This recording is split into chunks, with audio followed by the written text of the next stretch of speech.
and then I'm gonna try and leave at least 30 minutes for questions and answers from you all on the phone joining us. Um, and if you have like, thoughts that you want to get out that you might forget, just drop them in the chat and we'll be sure to address them when it's the Q&A portion. So yeah, go ahead and get started. Again, thank you, Miss Evelyn. I appreciate you. I love you. I think this conversation is so important because a lot of folks, don't get to grow up with the wisdom of elders and learning from elders. And but some of us do, and some of us have that benefit of being at folks' knees and being at their feet and hearing their stories and being able to take that and infuse it into our movement work. And I think, we're seeing a lot of uprisings now. And so I just wanted to make sure that we had the opportunity to learn, from previous uprisings, other organizers.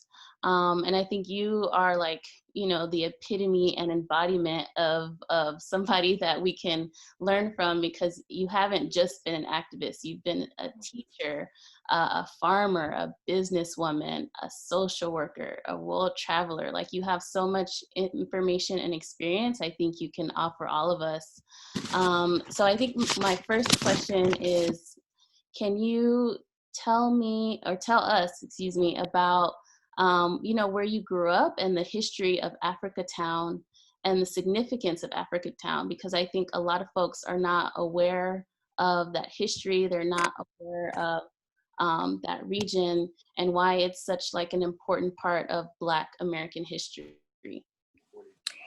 Yes, well, thank you so much, Taylor, for sharing and asking me and being here so I can share with you the wonderful story of my life and how fortunate I have been to be born in a community a very unique community that was started by the Africans that were brought to this country in 1860. They had been captured in Benin, a country in West Africa, and brought to the Mobile area, and were brought in and put into slavery at that time when they brought them here. And the uniqueness of that experience was that they were only in the country from 1860 to 1865 when slavery was abolished and the Emancipation Proclamation was signed. So they were able to come to, are we still there? Hello? Yeah, good. Okay, if folks yeah. that they mute themselves when they come in or when they arrive, thank you. But yes, Oh, go okay. ahead. Oh, yes. And so they were free about 5 years after they were brought to this country. So for all intents and purposes, they were not colonized like many of our African ancestors were, having been totally colonized and always had lived their lives in oppressive and slavery and were, not having any opportunity to do anything as free people. And so they had that unique experience. So they started Africatown. They created, after they were free, they were free to leave the plantation, and they wanted to go back to Benin, but they didn't have an opportunity. They tried to petition the slave masters that brought them over here to give them resources and help them and give them, and they didn't want to do that. So they also wanted to get land from them, and they didn't do that either. And so they had to work hard and buy land to start the community. And they said they did not want slaves to continue to live in slavery. So they got together among themselves. There was about 112 people who were in the community. Some of them went to other areas or were taken to other areas to live on other plantations. But the ones that were in Africatown, they came together and they made up rules that they wanted to live as free people. They wanted to have rules where they could have fairness and justice so they could live among themselves and invite other people to come in and be a part of the community that they were setting up, and making sure that they had decency, the respect among each other, and a system of governing themselves where they could live in harmony and free people and have the kind of community that they wanted to live in, based on many of the rules and the life that they had lived when it was in Africa. And so that happened, and many people who came to that community, they knew about that, and they bought into the rules. And some of the rules was that they have decency, behavior, respect, sharing, and caring for each other, and have a wonderful communal life that they wanted to be successful and to grow and raise their families and to farm and to raise food for themselves so they could have the kind of sustenance. And they built their churches. They did that for themselves. They petitioned the city of Mobile, which the Africatown is a part of the bigger area of Mobile. But this was a part of Mobile that they set up for themselves. And Mobile pretty much allowed them and did not interfere with what they set up. There was one policeman in the community, and he lived in the community, and he was deputized to have a gun, but he never shot anybody. He never had to. Whenever there was a problem, he would come and to the people, they would talk to him, and they would resolve the problem. We never had any violence among ourselves. There was never any violence among the people. And it was a wonderful place to have a family, for the children to be born in, to grow up. And I had several generations. My grandparents were brought there when they were very young. My grandmother was brought there by her father, her mother had passed away, and he was a single father. And he came there, and he brought my grandmother, and she lived there, and they lived, and later my grandfather was brought there by his relatives, and they got married, and they had their 7 children, and my mother was the third of their 7 children, and she had 10 children, and I was the oldest. So I just had a unique opportunity to have a wonderful place to be born, to grow up in, just because the Africans made sure that was Africatown. And I thought that everybody in the United States had an Africatown, and was that a rude awakening for me to realize how unique that community was and what a special place that I was born in. And so that's what created Evelyn, and that's who Evelyn is. And that's why when I talk about Africatown, people learn a lot of things that they never knew because they had not been exposed to that unique place that was started in 1860 by the Africans from the country of Benin. Thank you for sharing that, Miss Evelyn. I definitely, towards the end of that, I want to come back to talking about, the importance of self-governing communities, because I think right now it's hard for folks to conceptualize what that looks like, but there are models for that, right? Yes, it is. And Africatown was a unique opportunity and a unique experience in the United States, because that was not for everyone. And so you can see how just the opportunity and the uniqueness of their coming into the country, the time that they came in, and the isolation that they had to be able to have the opportunity to do that and take advantage of everything that came together to make that community the place that it was. And many people for the first time are just getting an opportunity to discover that, because Zora Neale Hurston and Langston Hughes came to Africatown in 1927 when they heard about it. And I think they were giving some resources about a foundation to come in there and study. And so they were able to interview the Africans, and they wrote a book. They talked to the people who were living, the last people who were living at that time, who was, we call him Uncle Cudjo, and his name was Kazula and Lewis. And he met with Zora Neale over a long period of time and shared stories. And another book was written by Dreams of Africa in Alabama by Sylvian Diop, who was a Senegalese, and she was the curator at the Museum of History and Culture in New York. And she came there and did some research before this book came out.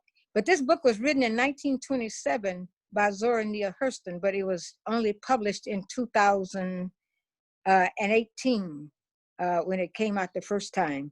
So it's not Dreams of African Alabama, but it was by the Africans that were brought to that started the community that the book was published in 2018 by Zora Neale Hurston. Thank you. So I know, And I have copies of that. I'd like to. I think I gave you a copy of it, didn't I? It's called Barracoon. For anybody that's looking for it, you can borrow my copy. Okay. Not have. But yeah, if you want, you have some extra copies to donate, Miss Evelyn. I'm sure there's some folks who'd be happy to scoop them up.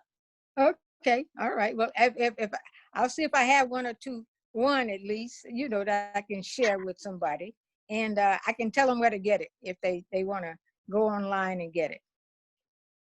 Okay, that sounds good. Mm-hmm. I know I've heard the story, but I just think it's like so indicative of your personality and like who you are. Can you share with everyone on the call like how you got started doing civil rights work? Like what propelled you to join the movement? Well, the movement was always in my life because in Africatown in Alabama, I was born in 1933 when there was a lot of leftover behavior and slavery, things that was really continue to go on in discrimination. We African Americans were relegated to have to sit in the back of the buses that were segregated water fountains that had colored and white. When you would go downtown Mobile and wanted a drink of water, the black people had to drink out of the water that said colored, and the white people drank the water. They were side by side, but then they had labels on them. So that was discrimination there. And that black people could not go to the movies with the white people. If they went there, they had to sit in the back of the movie house where the white people were relegated to sit in the front seats. So you had all those rules, and it was the law of the land to discriminate against African Americans.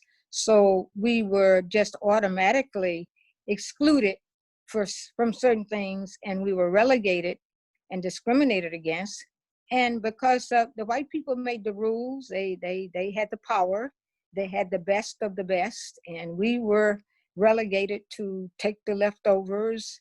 We were not provided opportunity for jobs like other people, and we were kept away. We had segregated schools where they had schools for whites and school for blacks, and we were denied the opportunity to participate in voting.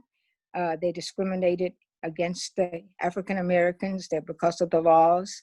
And so they were just always, there was institutional racism that we had to live by, because, as I said, it was the laws that the white people set up for us to have to obey in order to live our lives any place in the South. And so that was the way life was for us until the civil rights time. Now, there were always Black people speaking out against those kinds of things, like Frederick Douglass and there was always not accepting of discrimination, and there were always voices that was there, but they really weren't not as organized as they were during the 60s when Martin Luther King was trained to be a wonderful community organizer and attended, the training to become. And so he was the leader in a movement. Rosa Parks, being on the bus, and she didn't want to give up her seat, and it galvanized the protest against that, and it galvanized organizing. And so people came together with legal support, with organizing, with the churches, and many people in the churches had experienced those kinds of things and were upset about it. It was nothing, it was never anything that we wanted to have to happen to us. It's just that by the nature of our birth and who we were born to, we just were inherited all of this racism that has always been there, and we had to live by it because that was the only thing that we could do at the time. And so when Martin got together and he started, and we had the TV that we could see, and he could communicate to us. And whenever there were rallies, and that whenever he was coming to the town, the people who were interested in listening to him would go and be a part of this. And that was what my life was like. I lived in Africatown, and some of my relatives had migrated to St. Louis.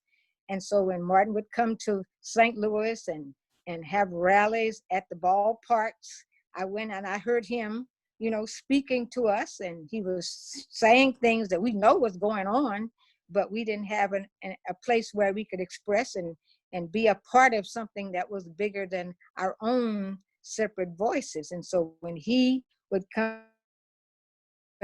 have rallies, and we would go and listen to him. And Malcolm X, was also involved, and the SNCC young people were organizing in the South. They were in college and riding through the buses, and they were going to restaurants and sitting in so they could have a chance to be served, and to break down the discrimination in the restaurants. And so there was lots of things that was going on with the various groups at the time during the 60s that came together to have a big movement. And so the movement was consisting of things that like is going on now. People come together who realize that there's need for change, and they wanted change. And so that's where they came together and they gathered. And so we met each other. I met Stokely Carmichael, and we had rallies, and he would talk to us. And Miriam Makeba from South Africa came to my house, and we had conversations about what was going on in South Africa. And we could see there were similar things that was not only going on in our country, but also in other countries like Africa. And it was the same kind of behavior and the same kind of relegating us and taking away our rights that was going on everywhere. So we were connected to a larger movement in the world, as well as relating to what was going on in our own communities. So I went to Mobile County Training School, which was a Rosenberg school in Africatown. And that was a school that was for Black people and Black children.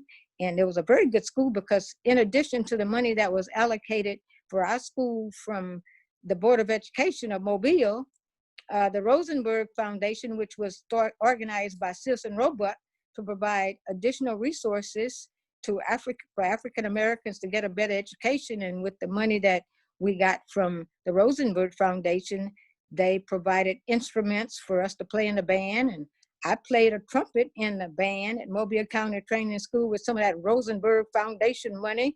They bought a bus for us to go with the football team, and we participated in the Mardi Gras parades. And so I had a much better education and a much better opportunity to learn and to be a good student and to develop my mind and my brain and become the kind of leader I am because of the exposure that I had from the Africans that wanted us to be successful, and they wanted to be successful, and they had good schools for us, and they had good community activities that was going for us. So I had a strong background, by virtue of the fact that I was born in Africatown. And those resources were brought into my life at a very early age, where I had opportunities that a lot of African Americans living in other parts of the South and other parts of the country didn't have. And so it really was a wonderful experience being born in Africatown at the time when I was born, which, as I said, in the 30s, which was a long time ago. I'm 86 years old now, and a lot of people did not have that. So I had a chance to go to one of the best. I went to a good school, and my teachers had gone to that school, and they loved us. They supported us and encouraged us, and told my father I had a lot of ability, and that he should, if he could afford to, he should send me to a good school. And he listened to the teachers, and because I was the first one to graduate in my family, to go to from high school, and I was the first one to go to college, and I went to a good school in St. Louis University, which was a Jesuit college, and it was a very wonderful. The Jesuits were the people who had set up schools, Georgetown and Creighton University and St. Louis University, and they were predominantly white schools. They just let Black people go to that school back in the late 40s. And so I went there in 1951, and there were very few Black people that attended that school at the time when I went there. So I got a chance to get a very good education, similar to what happened to Michelle Obama going to a Princeton, a very fine white university, and getting a good education that was comparable to what the white people was getting at that particular time. And so, but they still had discrimination in my school, because while we could go to the college and we could select the college that the part of the university that we wanted to major in, I decided to major in sociology and education. And it had a medical school, it had a nurse, various opportunities to select the school that you really wanted to go to. But as I said, my friend wanted to go to St. Louis University, and they did not allow the Black students to go to the hospital that the university had at that time when we first went there. But I went and talked to the president and complained because, as I said, I knew there were movements, and I knew that you could go and talk to people, and I was used to being able to do that, because the people in my community was always trying to stand up for themselves and try to throw off the oppression, because my father's daddy had been murdered, when he was just 12 years old in Monroeville, Alabama, which was the town that To Kill a Mockingbird, was written about. And that was and my daddy was born in that community. And my grandfather, my daddy's father, worked for a white family who had a lot of property, and they lived as sharecroppers on the property. And my granddaddy built houses for this white man. So another white man wanted my granddaddy to come and work for him and offered him a job. And my granddaddy told him he didn't want to change jobs. He wanted to stay where he was. So this man became angry when he turned him down and hired the policeman to kill him. And he went to visit a friend one evening, and on his way home, the policeman that was hired to kill him called him in a very hostile manner, and he became frightened and tried to get away, and he shot my granddaddy, and he fell off his horse and wagon on the side of the road. When he didn't come home that night, the search party went looking for him, and they found him.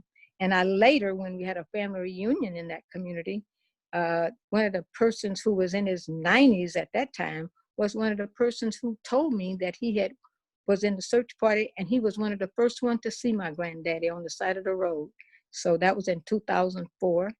And so my daddy's family had to be all separated, and it was very traumatic and very bad. That's why my daddy ended up in Africatown, because his brother and he had to go and try to find a place to stay, and he decided to go to Africatown to live with his friend. And my daddy didn't have nobody to look after him, so the family decided that he should go and live with his brother in Africatown. So that's how my daddy got to Africatown. My mother had been born there, so her family had been there, so that was a part of their life, their whole life was being in Africatown, with my grandparents being brought there when they were children. And so that was my history and how I got to Africatown and what happened to, how I happened to have that opportunity to be born in that place because of what happened to my father when he was a very young person. Later, his relatives were living in that town when they found out there was a relationship between my father and my brother left looking for work and came to Long Beach, no less, honey, in the 30s. And he didn't stay in Long Beach because Long Beach had a lot of racism, and he was very much, it was not, he didn't get an opportunity to find work. And so he left and went back to Africatown. And but by that time, my daddy was older and living with relatives, and that's where he grew up. And he met my mother, who was the newspaper girl, and went to his house and took newspapers there, and they met that way. And so when they got old enough, he asked my mother, could he come to see her? And she told him that he would have to ask her mom and daddy. And so he said, well, yes, I will do that. And he asked my grandparents, could he come see my mom? And they checked him out, and they saw that he was a nice young man. And so they permitted him to come and see their daughter. And so when my mom was 18 and my daddy was 20, they got married, and they had a baby girl named Evelyn. And so I was the first of their 10 children. And so that's how I got to Africatown. Now, you know as much as I do about me now. Well, thanks, Miss Evelyn. I think with the time, I'm probably just going to ask this one last question, and then I'll turn it over to folks on the phone to be able to ask questions. I think, thank you for sharing your experience, with your family and your grandfather. And, I think what we're seeing is a lot of the things that folks have been experiencing, especially Black folks, is that, people being disappeared, people being brutalized by police. These are not new phenomena. It's been happening. We've been here. So I think for me, I would love to hear, like, especially as your experience as an organizer, like what kind of lessons can you share from all of the organizing you've done to the younger organizers who are coming up right now and being mobilized by the uprisings? And how can we keep our momentum going, despite all of the history that we've experienced? Yes. Yes. Well, I think I really got into organizing. I had been exposed to organizing, but being in organizing myself was when I came to Long Beach. And when I came to Long Beach, I was brought to Long Beach. I didn't really come to Long Beach. I was hired in St. Louis to be brought to Long Beach to work as a social worker for Catholic Family Service. That was in 1962. And when I came to Long Beach in 1962, I was really expecting to have more freedom and more rights and being able to be treated a little bit with a little bit more respect. And so I really had a really wonderful opportunity by the agency that brought me here.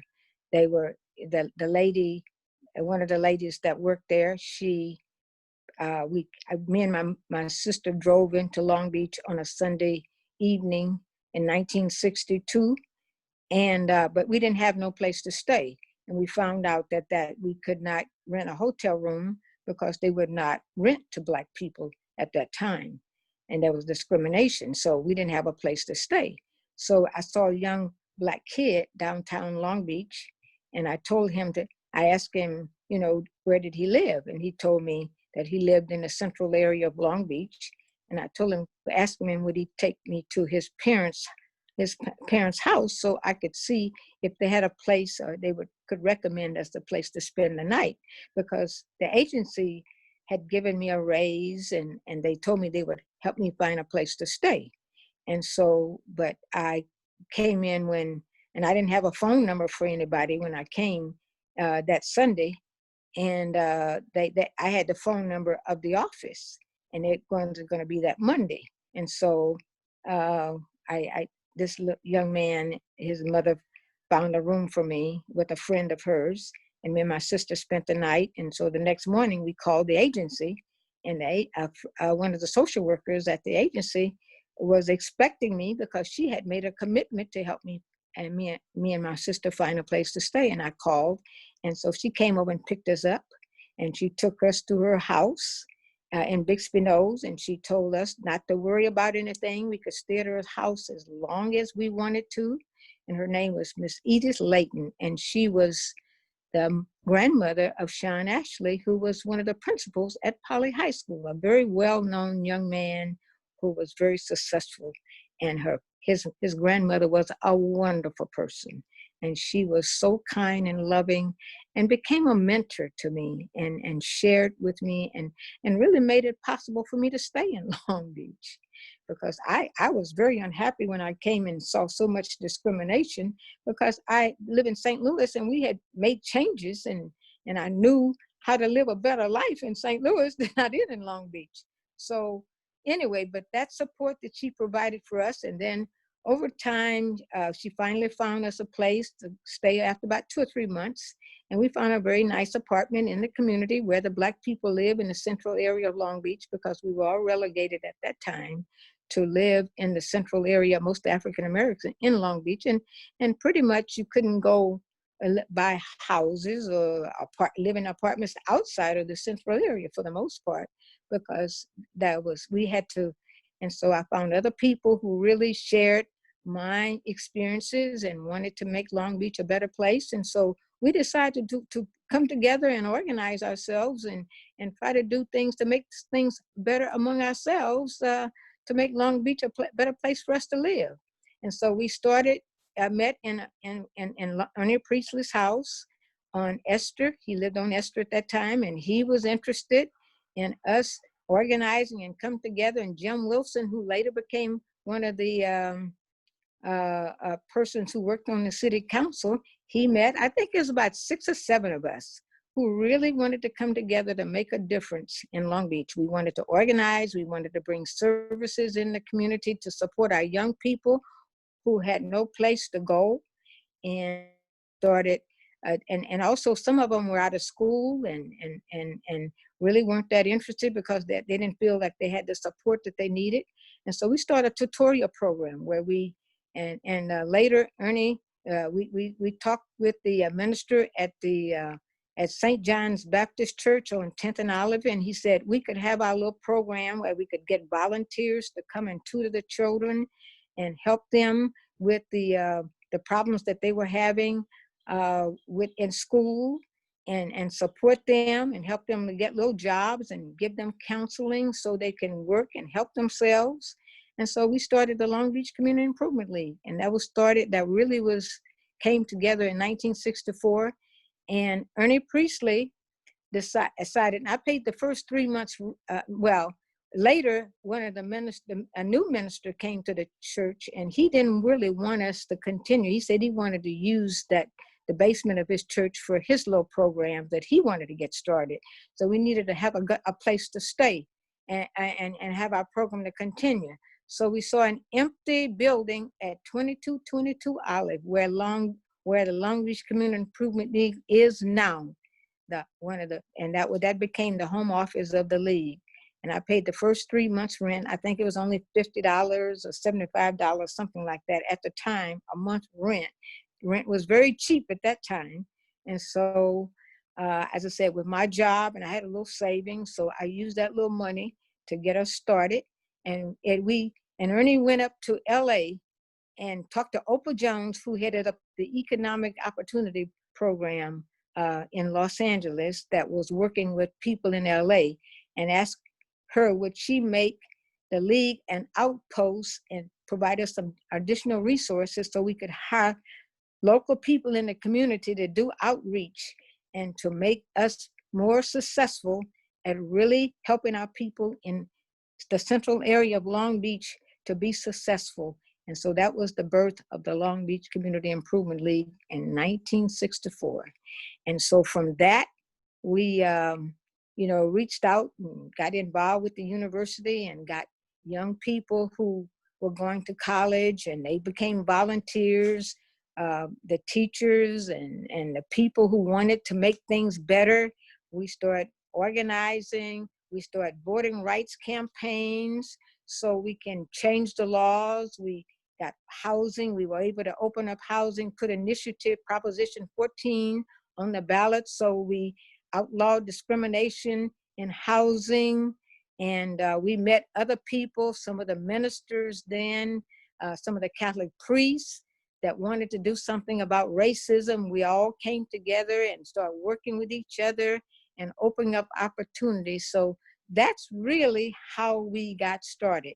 It went from there. The Fair Housing Foundation was started by a lawyer who wanted to do something about fair housing. So he started a Fair Housing Foundation. He met with us. We started the Long Beach United Civil Rights Committee. We raised money to send a representative to the March on Washington. And so from one thing, building and building and building, and more people coming together to make a difference. And we never stopped. We kept going and going and going and adding additional things to what we were doing and leveraging the resources that we had to make a bigger pile of resources and making things happen. And in the 60s, it all caught on with the March on Washington, with registering more people to vote and getting people having voting campaigns. And then other organizations started. You had the Black Panthers with the breakfast programs and having things in those communities. And then LA people started coming together with Long Beach people and expanding and doing more things. And so I would say it was the beginning, but you start building and building, just like the movement is going on now. You had Black Lives Matter, and then people start adding themselves to realizing that they needed to be involved in supporting those kinds of things because women's lives matter and women start doing things. And from one thing to another, all those are, and then the farm workers movement. I went to Imperial Valley and worked with the farm workers because all those things are connected and they're related to the same kinds of issues and needs that people have. And it's just not one set of people who are suffering from things, it's all people. You have the young people that the people, the Hispanic kids, that came here, were brought here to this country and given opportunity. Then now you have people don't want that to happen, and you have to fight that. So all these are connective battles that are interrelated in many ways, but it affects people, some people more than others and longer. But the African American people have been here for 400 years, so we are the poster child for fighting for our rights and being aware of what is happening to us and doing whatever we can to make a difference for ourselves and our families and our people, and building on what our ancestors brought to us and gave us to continue the struggle. Because the struggle continues, and it's never anything that really goes away. We just have to pay attention. We have to take care of ourselves. We have to use resources, get them wherever we can find them that's going to help us, and don't get stuck and don't get sidetracked and don't get out there in the wrong way, but keep it fair, honest, and with integrity and love and compassion, and have your hearts in the right place so you'll stay free and unencumbered, and to take care of yourself in the process. You have all the gifts that God has given all of us: a good brain, a good mind, and lots of energy to use for yourself. And as I see it, it's from the womb to the tomb. And we always need good things for ourselves in our lives. And we need to come together to make sure that we do everything in our power. And we have a lot of gifts that we can use. And we have to use all of our gifts. We can't be lazy. Nobody's going to give it to you. Nobody's going to do it for you. You got to do it for yourself and realize that you can do, and we can always improve, and we must do. But also we need to take care of ourselves, and we have to be healthy, and we have to look after ourselves while we're trying to do something for the greater good of all of us. Thank you, Miss Evelyn. Okay, we've got a couple of questions that I want to make sure that you get to answer. And if folks want Okay. to ask some more, then, just raise your hand or put yourself in the stack. So the first question is actually from a youth who I believe is a high school student. Their name is Jordan. And they ask, what was the best advice that was given to you that has kept you going through your darkest hours? The things that, some of the things that I just talked about, you know, is always going to be difficult. You know, as a matter of fact, the fact that you do have these trials and tribulations to go through, we can use them to make us stronger. We have to build, and don't be afraid. You know, fear and giving up and thinking that it's the end. We can't. We have to have a good attitude, and we have to call on what we have that's good in ourselves. We cannot let ourselves get into depression, or we cannot feel that there is nothing. We can always look out and find, when it's hard, we can always find other people the good people in our life to talk to, and to give us the love and support that we need. We have to know that we need something always to get us moving. But we also, when things get hard for us, it don't have to be hard. You have to, sometimes we can get our strength from difficult situations. We can realize that we can do anything that we set our mind to do. We have gifts, we have a good brain, we can think about things in a different kind of way, and find things within ourselves to can make us strong. And we have to push ourselves. We don't look for the easy way out. Take the hardships to build on.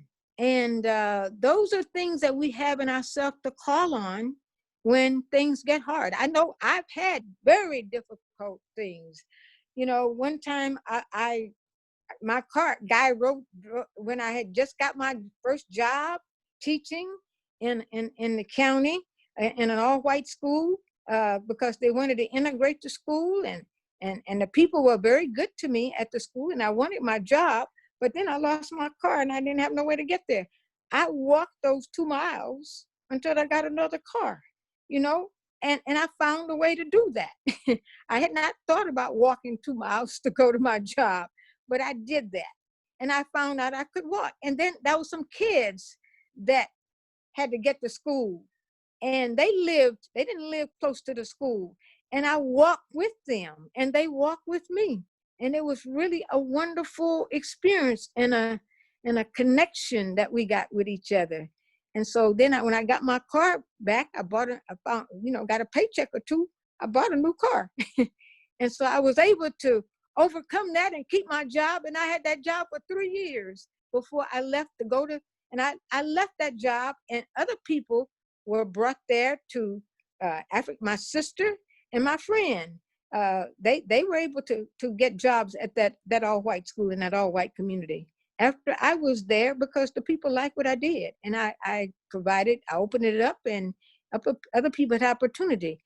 But then I went back to grad school and got a master's degree in social work, and that's the only reason why I left my job. I love my job, but I found a way to get to my job, in spite of the hardship that it provided for me.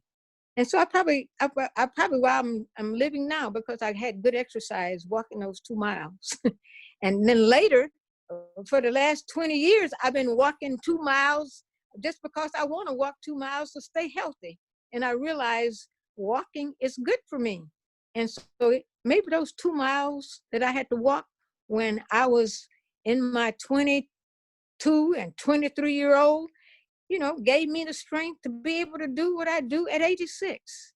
you know, because you have to build building blocks, and sometimes you have to think about things, you know, the dreamers, you have to do that, you know, the dreamers now, they were, you know, had to fight hard, you know, and somebody, you know, they were given something and they fought hard to keep it, you know, and some things that we are given and somebody they do for us, we have to fight to keep it. And so we always have to think about how hard we have to work to get where we want and where we need to go. And so hard work is no sin. As a matter of fact, hard work is good for you. You're not going to get it for free, because freedom is not free. Let's say that again. Freedom is not free. You have to work for freedom. And I want the young people to know that. I want them to know that it's through struggle that you become strong, that you get wisdom, you get knowledge, you get confidence, you get opportunity, and you have to go through some things to make life better for yourselves.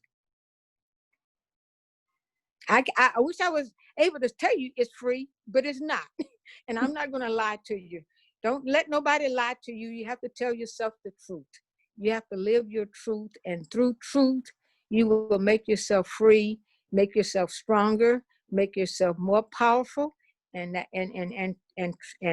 going inside of yourself and bringing out all the power you have inside yourself will make you stronger and able to withstand a lot of things that you don't think you can do, but you can. I wish I could say it's easy, but it's not. Okay? Thank you. Okay, the next question we have is, could you give us some advice and insight on building sisterhood and the importance of sisterhood? Well, you know, sisterhood is a part of the sisters' humanity that they already have. They just have to cultivate and develop ways that they can connect their energies and their love and their lives together to actualize it.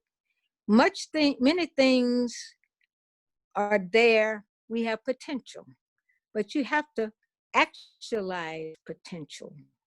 All are born with gifts, and we are all born with potential, but potential don't go anywhere unless you make it go somewhere. And so we all have sisters. We are all in this world together. We all have ability to make our lives work together through expressing outreach to others, love for each other, doing things to support and be close to each other and share our gifts. And it's only when we connect and make ourselves open to each other to see all the good that we can do together with and for each other, that we take the potential, we know what potential is, and actualize it through action. Nothing comes automatic. We have to use our gifts. I'll give you an example of that. I had a problem. I had a flat tire. I didn't know what I was going. I cannot fix a flat tire. I cannot drive my car with a flat tire. I saw two young men close by. I went over there and I talked to them and I told them I had a problem. I needed some help. And could they help me? And they said, yes. And they came over with their thing to get that flat tire and to help me put that tire on. And the young man said, and I was offering him some money to help me. He said, don't give me anything. He said, I'm a dreamer. I want to help you. I want to do something good for you because I'm a good person. And I knew he was, and he was. And so he helped me. I told him, I said, I'm going to give you this. I want you to have it, and I want you to take it because I want to be good to you because you did something good for me. And so he did. And I appreciate that. I had heard about dreamers. I had not met one that was dreaming with me. And he dreamed with me. And I know what a dreamer is. The love that he showed, the compassion he showed, and he reached out to me and I reached out to him. And that's how we have to be. We have to make ourselves open and available to each other. And we can do that. I mean, that's how it happens. That's how Martin Luther King came on national network television and told me to come to Selma to help the people in Selma to protest the brutality. That's the only way I knew that he was out there asking for me to come there. And I listened and I wanted to do that. I was open to what he was telling me. And I realized that that was the only place I needed to be at that time that was more important than what I was doing in my house in Long Beach. And I reached out and I did. And it's the best thing that ever happened to me. And it's the best thing that one of the best things I have ever done. He was in Selma and I was in Long Beach telling me what I needed to know and what I needed to do to support the sacrifice that my grandfather, my father, and all of my ancestors had done for me to give back. Give back. We have to give back. We can't be getting all the time. We got to leave out our little safe zone and give. And it's in giving that you get, not in getting that you give. It is in giving that you get. And that's what makes a difference. I don't know any other way to say it. There probably is another way to say it, but I don't know how. I'm doing the best I can right now. Thank you for that, Miss Evelyn. I think a comment came in that I think is really important to address right now. So I don't know if you've been following the news, but there's been like an increase in attacks against some street vendors who are Hispanic, Latino, and they've been perpetuated by African American folks. So could you speak to like I don't know, in your experience, what has it been like to work across racial lines, work across ethnicities and communities, and just talk about that? Because I know in my experience, like growing up on the West Side, like Black and brown folks did not get along. There were times when I got into fights with folks who were, just because we're from different races. Definitely not doing that now. We've grown a lot, but I think that's been an ongoing issue in our communities is that, we're pitted against each other just because of, how we're born, where we're born. So could you talk about, your experience in working across racial lines, ethnic lines, and the importance of like coming together in communities? Yes, well, yes, that's a very big problem, and it's built in to our system, and it's created out of not recognizing our humanity. We have a shared humanity that transform our color. None of us have anything to say about how we're going to come here and what we're going to look like. We don't have the control over that. We don't have the control over who we were born to. But we do have control over how we behave after we get here. And I think it's important for African Americans and other races of people to extend themselves when they're not angry, when in their neighborhoods. Like I have never been taught to dislike anybody.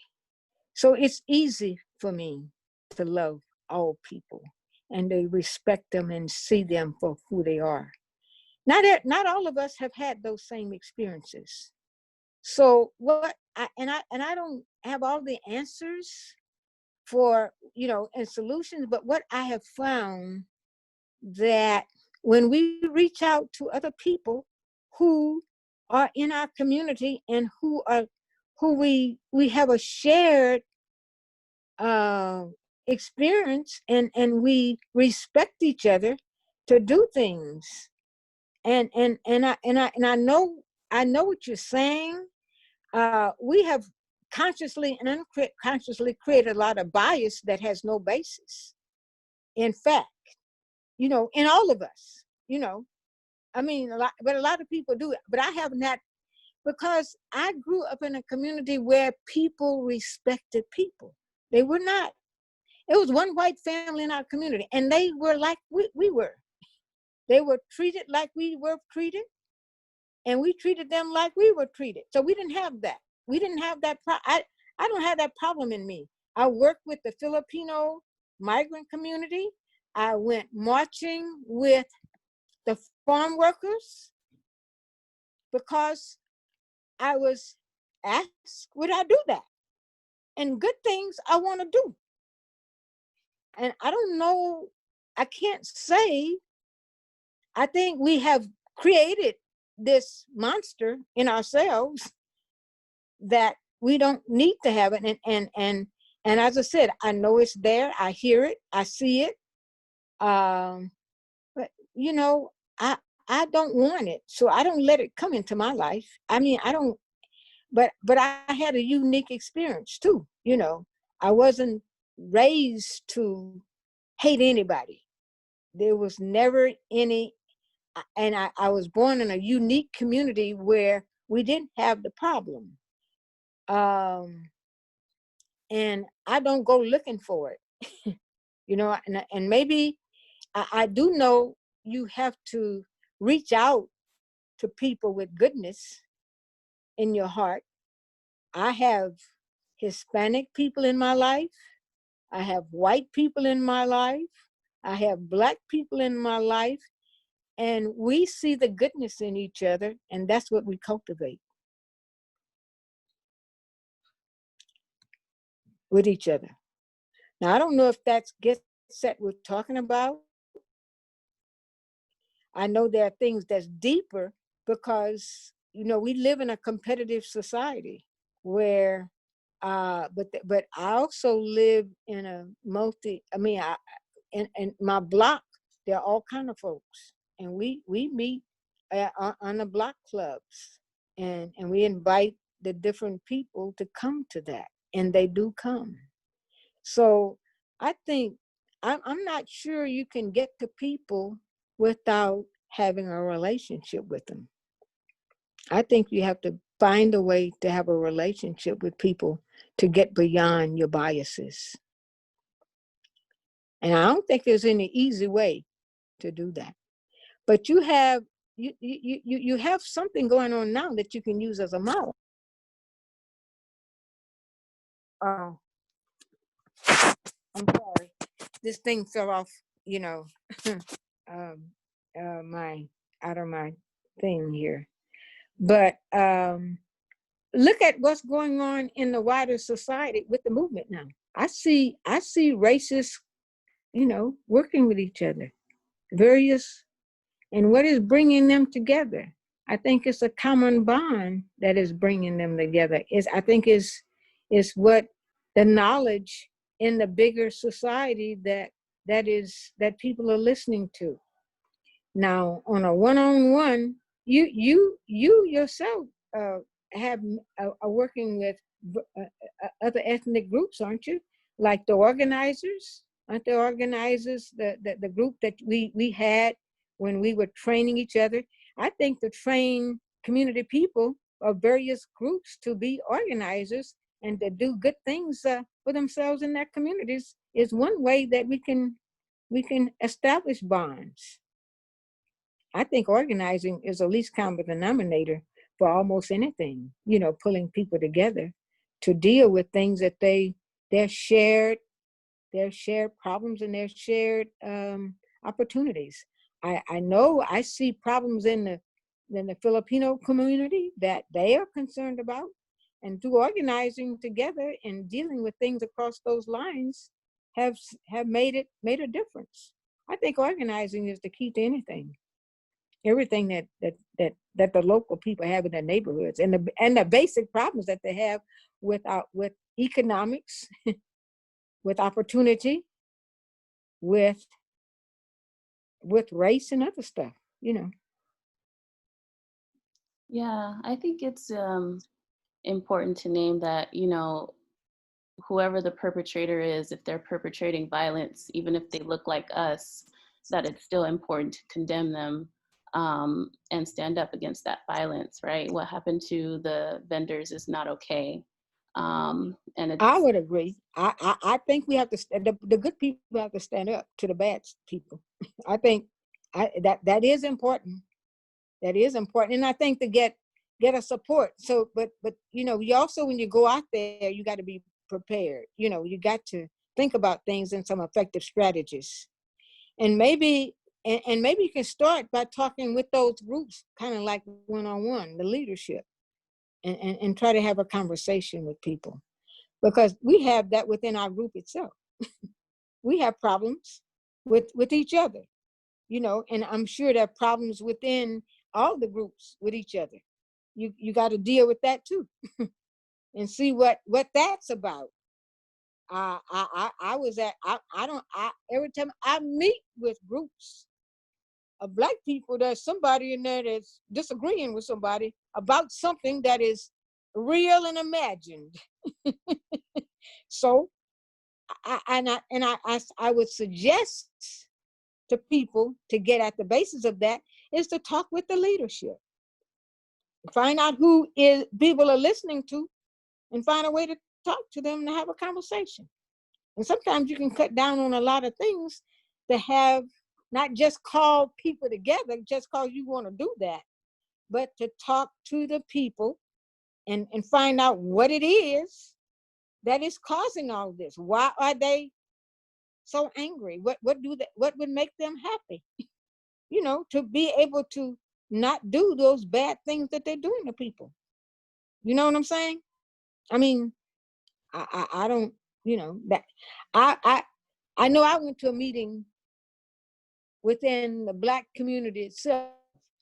Those people could have cut down on having a terrible meeting that they had. If they had met with each other before they went out there and had this big powwow and talked to each other before they did that. That's how I would recommend highly. If I had to do that meeting, if I had to solve that problem, I would have had some conversations with the people who were calling the meeting together, with the people that they wanted to come there to do something. So it was miscommunication. Having more effective communication skills sometimes can go a long ways to solve some of the problems that we all have with each other. That's the least common denominator that I would use to try to get to some answers, because you got to get information, you got to get knowledge before you're going to solve any problem, and you got to get understanding before you ain't going to solve nobody's problem until you deal with what is causing the problem in the first place. And you got to do a lot of thinking and get some information and figure out a way to do that. And I would be happy to help people with that, because I really have given a lot of thought to communication skills and what things could be done to not have a problem in the first place. And I think you have to get to the basis of it before you're going to go anywhere. What is the problem? What is creating this confusion? What created all this mess in the first place?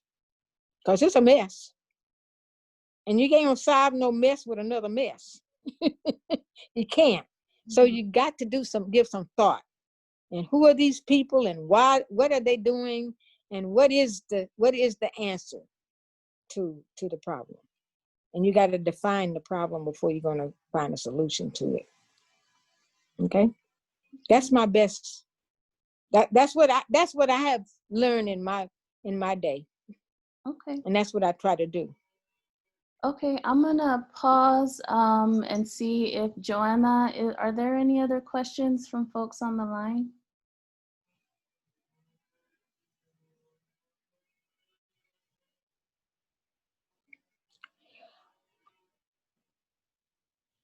No questions? Okay, then I'll go Okay, I back to the just like to say one last thing to good. the group. There's still some in the chat box. I was just making sure folks on the interpretation line could Okay, all right, okay. still, let's see. There's one from Jordan. If you could go back in time and get the opportunity to do one thing differently, what would it be? If I could go back in time and do one thing differently, I would say what the last thing I said. Sometimes I have gone and done things before I had all the information that I could get to solve the problem. And I would like to take more time to go inside of myself and do my research and learn more about the problem I was trying to solve, to get some better answers, to get some better questions, to get some better solutions before I tried to solve the problem.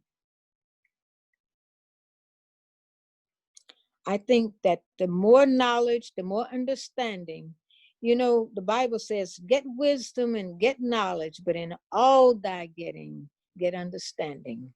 And I think the thing that goes on with people more times, and we don't get to answers and we don't get to good solutions because we don't have the kind of understanding that we need.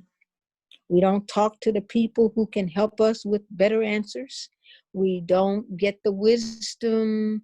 We don't benefit from people who have been there and know more than we do about what to do.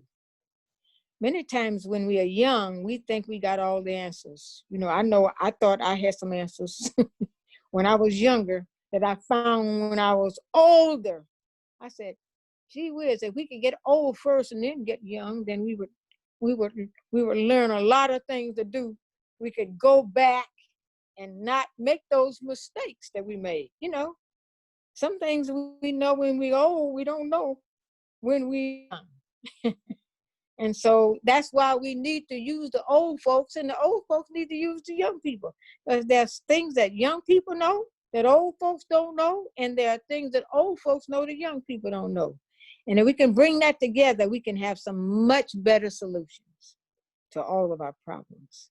But that's hard to do because it takes time, and it takes energy, and it takes some thought, and it takes some research, and it takes some work before you get to the solution. So if I could go back in time, I would probably talk to some people who've been through some things, get some information, talk to my mom and dad, ask them some questions. And why are they doing what they're doing? Why are they telling me to do that? Get some better answers, so that I can understand them better and they can understand me better before I react and gave them a piece of my mind before I knew what they were talking about. I would like to get more information. If I had to do it over, I'd like to talk to my parents a lot more about what they knew, what they had found out, and why they were telling me what they were telling me. And get their background and what I'd like to have had more conversations with my parents before they. I would wish I could talk to them now, to ask them some questions and get some information that they had that I don't have and I will never get because I didn't talk to them and ask them questions that I wished I had asked them. Yeah, And they're not here for me to ask now. And so I will never know. And I wished I could do that. I wished I could have a few more days with both of them because they knew things that they told me and they had answers. The reason why they did. And I didn't know to listen and to get it. And my grandfather too. I wished I had asked them a lot of questions that I didn't have a chance to ask them, because they left here with me not knowing the information.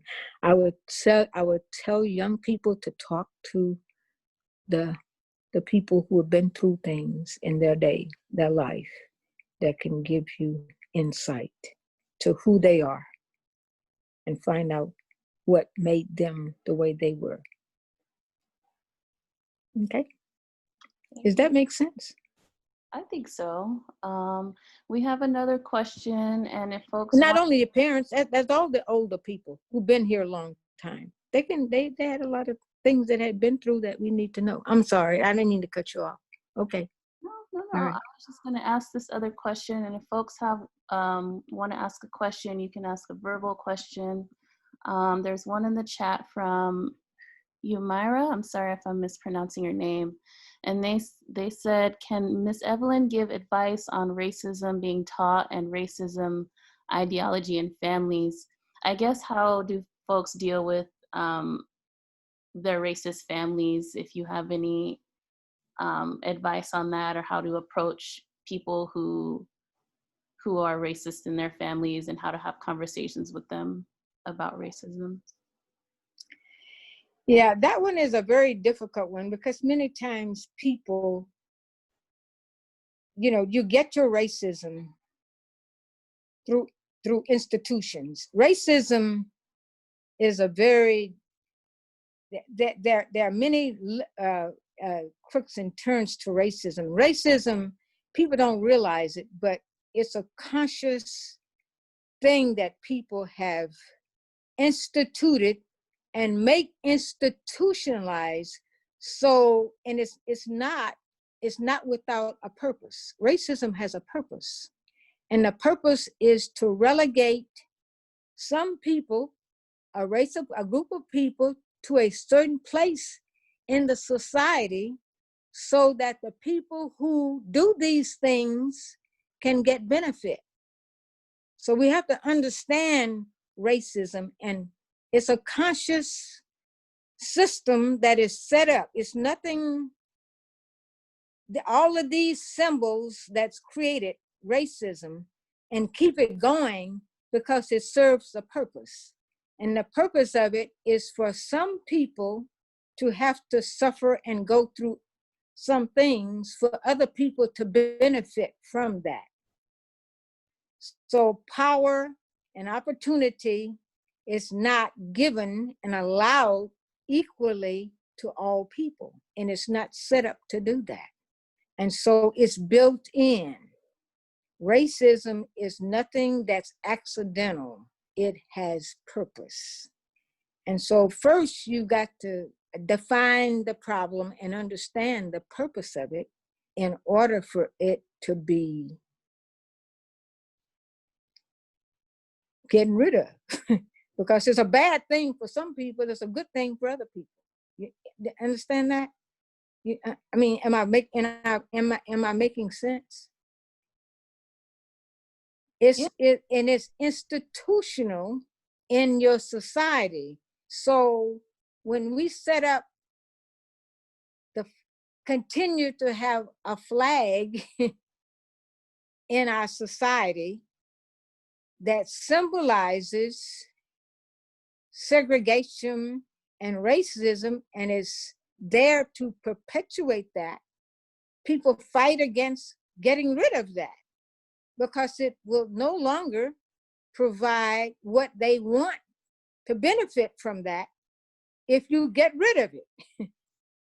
And so we have to understand that it is deliberately put there to serve the purpose for which it was used for in the first place.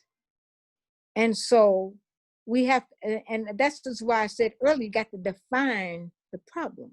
You got to define why this is there in the first place. And it is there to keep some people down and used, and other people to use the people. I had a group of people white people that came to my house to have a discussion group about racism. And they told me that it was very difficult because they could not confront their neighbors and their families and their friends about racism because it was so important to them. And they weren't going to get rid of it. Now, how do you like them apples? They told me they weren't coming back to my house and talk about this no more because they were scared and they were frightened of their own people who wanted racism to not go away. Now, you asking me to answer the impossible because it ain't possible to get rid of something that you want to use and you want to benefit from and you want to keep in order to. So if you're going to talk to your family, you got to understand where your family is coming from and what they want and what they don't want, because nobody's going to get rid of anything that they're benefiting from. So you got to know that your family and your people like this because they get something from it. And it's only when you have dignity and fairness and respect for each other. I had a young man tell me, recently, a white guy I was getting therapy from. He told his parents that they failed him by not being fair and respectful and giving him some real good answers and having some good behavior for him to emulate, because he wanted to marry into another race. And he has a family that's belonged to another race. So now he's in a family that the people don't respect, the people that he cares about. And so family members are being unfair to each other because they want different things for themselves. They don't want to be fair. They don't want to be respectful for all people. So I don't know how you do that, except you fight against the bad and promote the good. And that's what I do. I try to see what's fair to everybody and try to stand for fairness and dignity for everybody so that I can have what I need. And I don't want to be disrespectful for anybody. So I try to promote dignity and respect for myself and stand for that and be an example of that so that I don't become a part of the problem rather than the solution. So I say to that question, we have to teach and preach dignity and respect for everybody rather than for some people and not for others. And only when everybody is treated with dignity and respect, you're going to have all respect and dignity for everybody. Now, I know that's a big order. I know that's ideal, but it's real. You cannot treat some people like you just told me about, where they're out there beating up on people who are just trying to make a living and treating with people with dignity and respect, and people not respecting them. And that doesn't have anything to do with race. That has something to do with humanity. There are bad people in all groups doing bad things, and you are absolutely right. You can only have goodness when you stand for goodness. You can only have respect when you have respect. You can only have good behavior when you fight against bad behavior. And you don't condone it. And you have to speak out, you have to be brave, and you have to stand up. And Martin Luther King said, many, many things. But he said, you know, you have to stand up with good in order for good to happen. And if you don't stand for good, if you don't stand up for good things, you end up laying down for bad. And we do that. And we should not do that. And I don't let people in my family do that. Sometimes they be trying to tell me something. And I said, no, you ain't got that right. Think about this.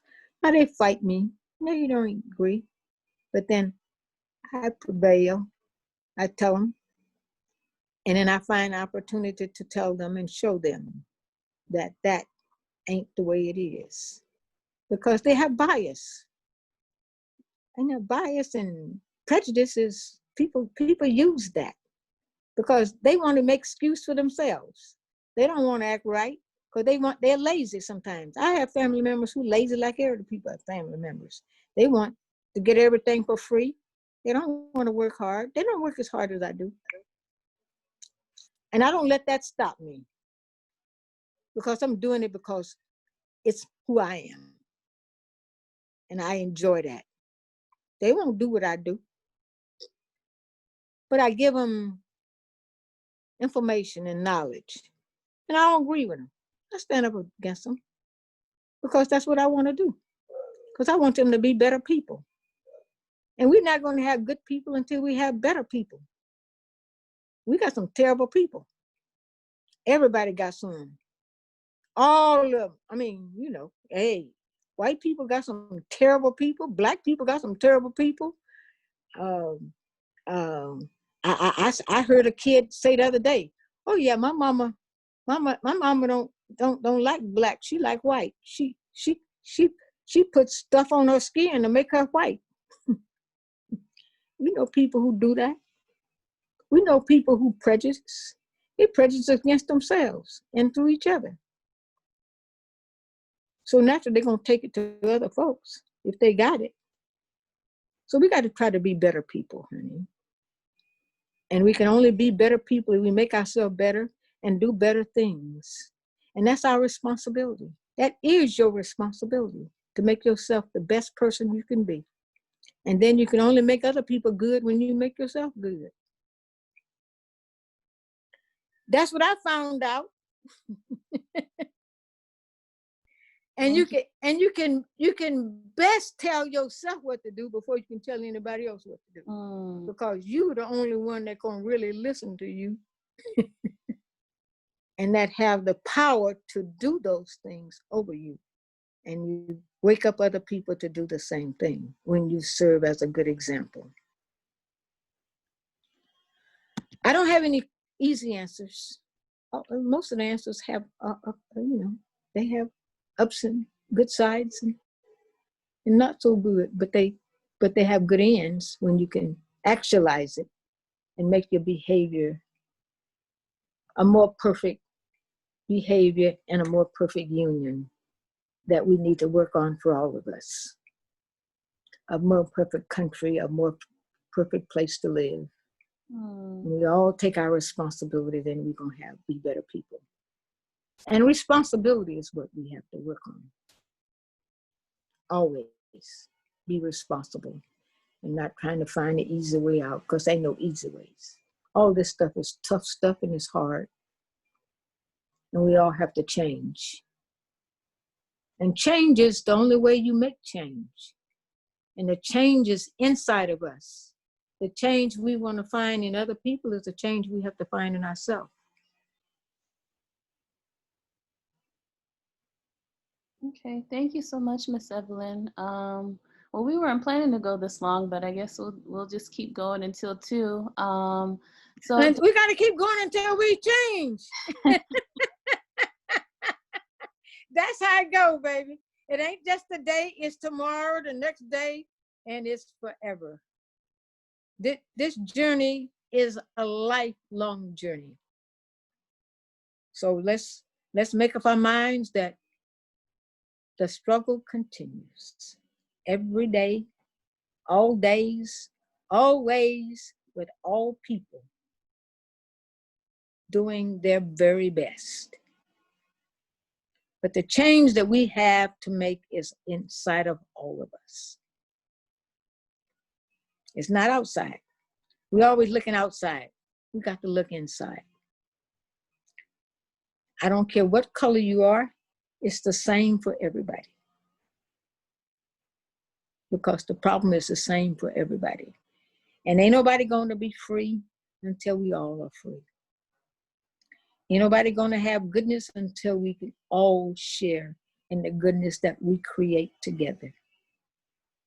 As human beings, as human people, inheriting and born in this world, and we all are people who need the same thing to make our lives better. And we can do that. God has given us the way to do that. Whoever it is, whoever we've been listening to, we also have to listen to ourselves. And it's inside of us. Everything we need to do is inside of each one of us. And I want the young people, the old people, the in-between, the unborn, the going to be born to know that. And it's our jobs to teach that. It's our responsibility to teach goodness and fairness and dignity and respect and to live it the best way we can. Always. So if anybody wants to ask a question or just share a comment, feel free to unmute yourself.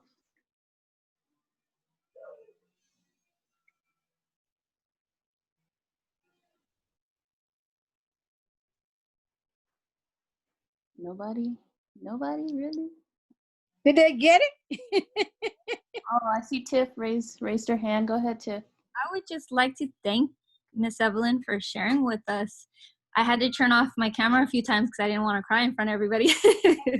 But it was very like affirming, very, very affirming on like a lot of things that maybe we already believe and we just need to like hear. So thank you so much. Okay, honey. Well, I just try to share my soul, my heart, my mind, my experience, and more important, my love for all of you. I really love my people, and all of you are my people. And that's the most important thing in the world to me. All the goodies and all the money and all the resources are for the people. Not the people for the resources, but the resources for the people. To grow, to be successful, to be cherished and loved. And that's really what's the most important thing that we can do in this life. Because when we are gone, we're gone. When we're here, we're here. And that's why we're here. That's why God put us on this earth. To love, to care, to share, and to be good people with each other. All of us. And I cry every day that we get it. And I hope that we understand what we're here for and the meaning of our life. And we can do it. But we got to make ourselves do it. We got to set our hearts and our minds and do the best we can with the gifts that we have. And that's for all of us. And thank you for inviting me, because I enjoy being with you and knowing you and loving you and giving what I have always been given back to make it work for us and to share and care. That's it. Thank you. Does anyone else have any questions or comments for Miss Evelyn?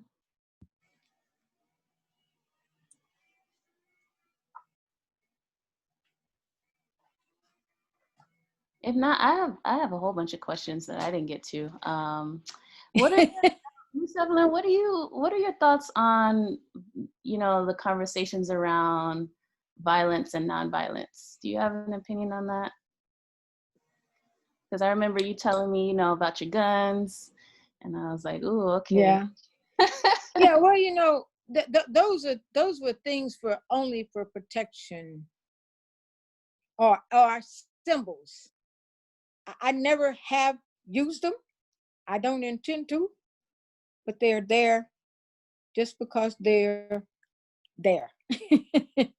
And I'm happy to, I believe I have lived my life more about what Martin Luther King lived. And I have lived in my community. When I started out, I told you that we had a nonviolent community. We had one policeman that he never shot anybody. I feel that that's the kind of community that we ought to be creating for ourselves. A community that provides love, care, resources, so people don't have to resort to meanness to get their needs met. That is the best of the best. I think, you know, for one reason or another, you know, we have things to get people attention, and I think those kinds of things get people attention. But that's not the goal, is to kill, or maim, or shoot, or abuse, or kill anybody. That should not be our goal.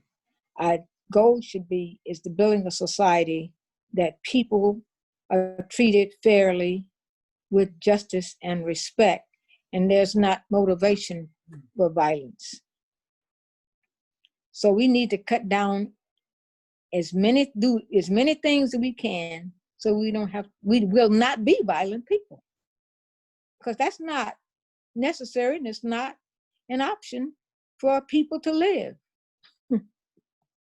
Because you know, killing is not what a society should be based on. We should be based on a society that is just and fair and have respect and dignity for all people. And I think if you had that, you would not need guns. You would not need violence. And if you need any, you could figure out a way to deal with it. Because some people are doing things because they need to be in a mental institution, getting help for their mental problems. And so you won't have to have that. And there's been some societies that have that. I remember, you know, that the police didn't have guns and the people didn't either. But the more time you build a society on killing, you're going to have a killing society. If you build a society that's not built on killing, you won't have killing. So I listen, that the guns were only as a deterrent. And because there were guns, you know. And so we were going where there was violence. And so we were trying to, you know, think about protecting ourselves, you know. That's the only reason there were ever guns and that I ever thought about, you know. But before, and that was only later in my life when I experienced that, where I thought about that. But when in Africatown, it was not a gun-toting society. I was born in a place that didn't even have that. Now there were people who had one in their house that say, if anybody come in here gonna kill me, we gonna protect this place. But that's only what that was for. But then nobody ever did that. So it was never used. And the gun went away because that was never used for. You know what I'm saying? I mean, am I making sense? Yeah, I think so. Okay. Yeah. We don't want to be a violent people, and we don't want to embody the violence of our oppressors, but it's important that we recognize that we should know about self-defense and have means to defend. That's right. That's right. That's right. Only for that purpose. That was not to go shoot anybody. And that should never be a purpose for us to solve our problems by shooting anybody. We can solve our problems by talking, sharing, caring, loving, and our differences in a totally different way. And if nobody's got a gun, then ain't gonna be no shooting. If the people don't have guns and the police don't have guns, there won't be no shooting.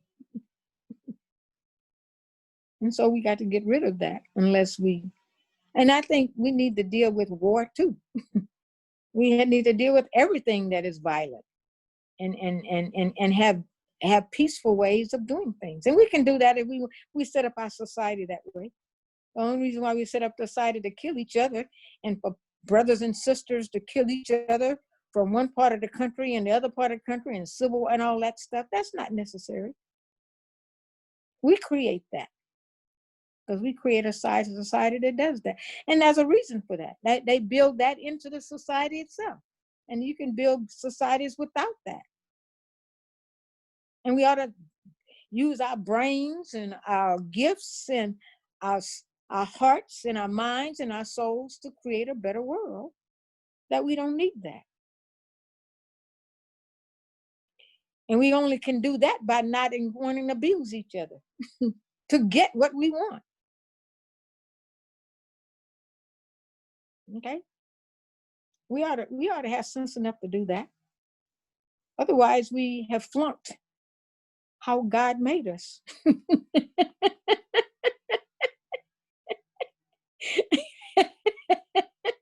Because babies were not born to shoot guns and kill people. They don't do that. They don't even think about it unless somebody put it in their minds. Because they come here pure and holy and want to do something and think about getting their needs met in a peaceful way. And we all come here the same way. And we learn all that mess when we get here. And it ain't nothing but mess that we ought to shed out of our lives. And we can be better people to do that. And we ought to be better people and stop all these bad people from taking over and running everything and get good people to set up something good for us to experience and love and to be the kind of people we were made to be.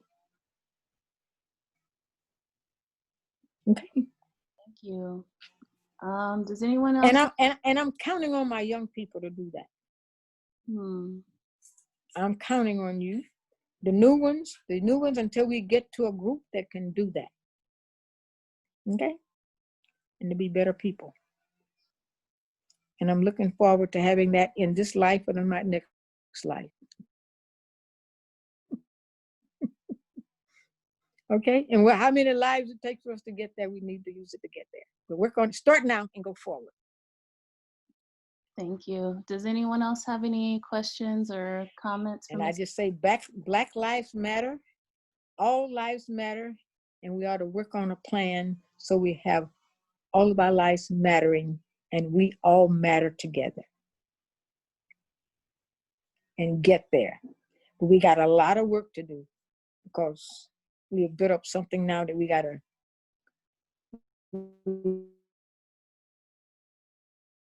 create, because now it was built to do just what it's doing. We got to rebuild it to make it better. And that's a lot of work. It's a lot of difficulties we're going to have to look at and figure out to get there. And we need to do that together and have working groups to figure out what kind of world we need to build, and so we can get to where we need to get. And all people are going to have to be a part of that.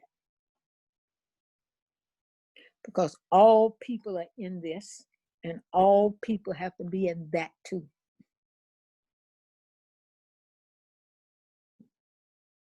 And we all have a responsibility. For the people who made it, got to unmake it, and the people who made for have to fight to get it. And so we all have our jobs. And that question that they were asked about how to deal with your relatives, I don't know what other way to deal with relatives but to deal with the problems that they're creating. Because if they create the problem, they got to be a part of the solution. And don't let them off the hook. And don't give them an excuse. And don't pardon them for the badness that they're creating. We got to make everybody accountable for their bad behavior and support and love the good behavior and reward it. And make people pay for the bad behavior and reward the good behavior. That's our only way out. And we all got to be responsible. It's all our responsibility. Every person in the United States is responsible for being the solution to the pollution.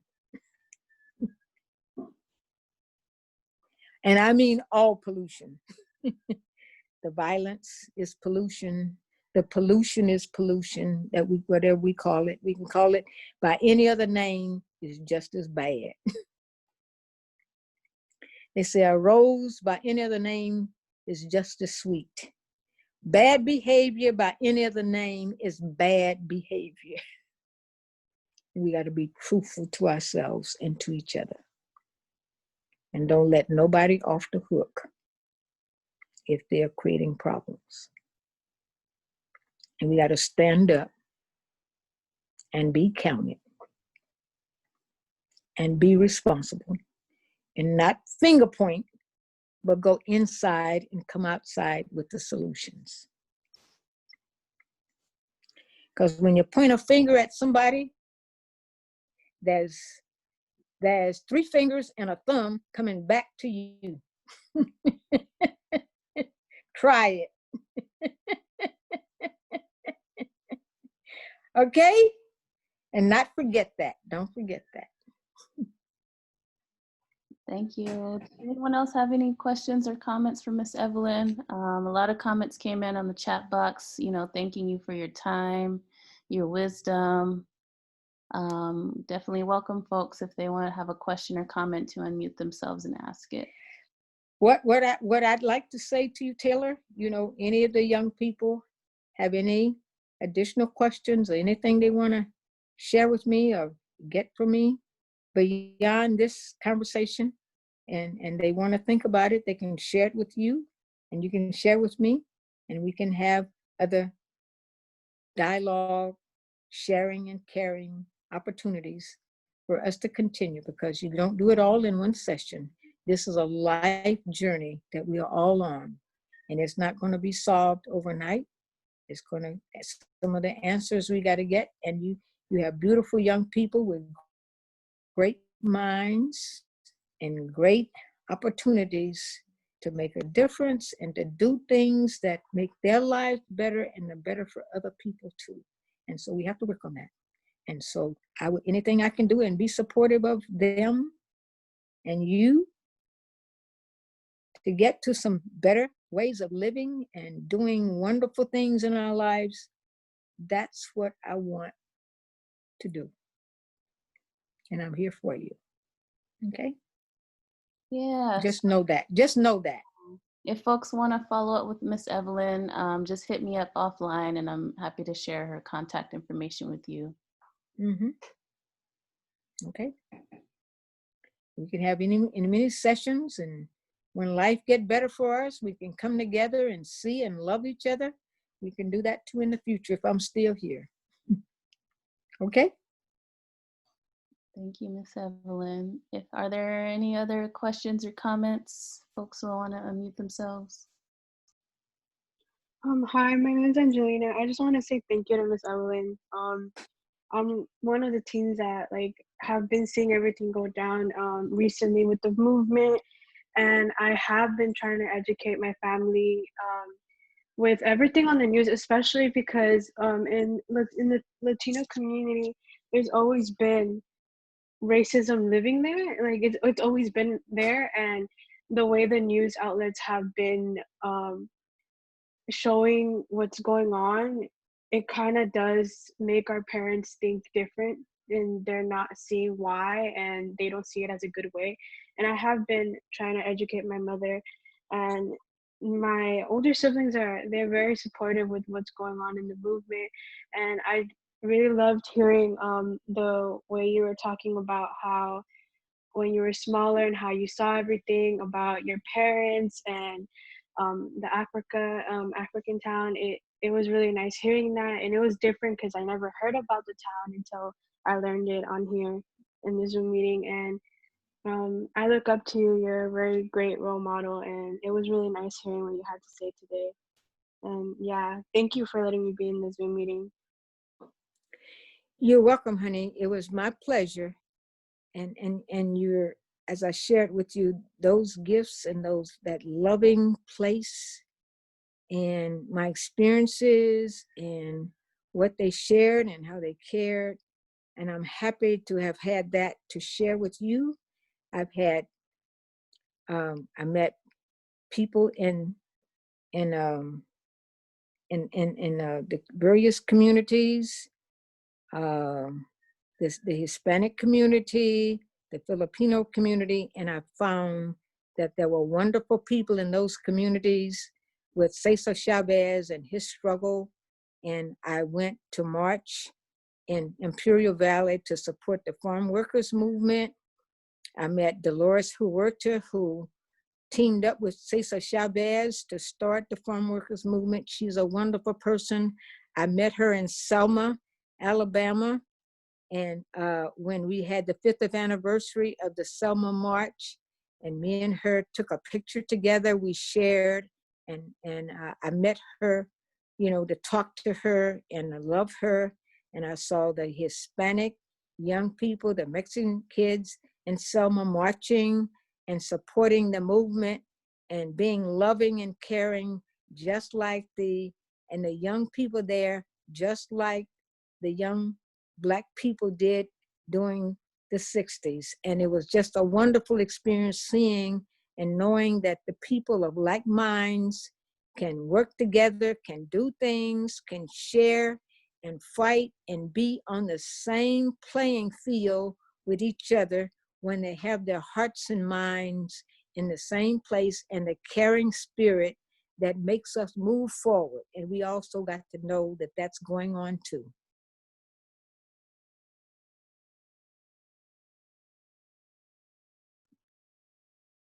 Thank you. Does anyone else have any questions or comments? If not, we'll probably start wrapping it up.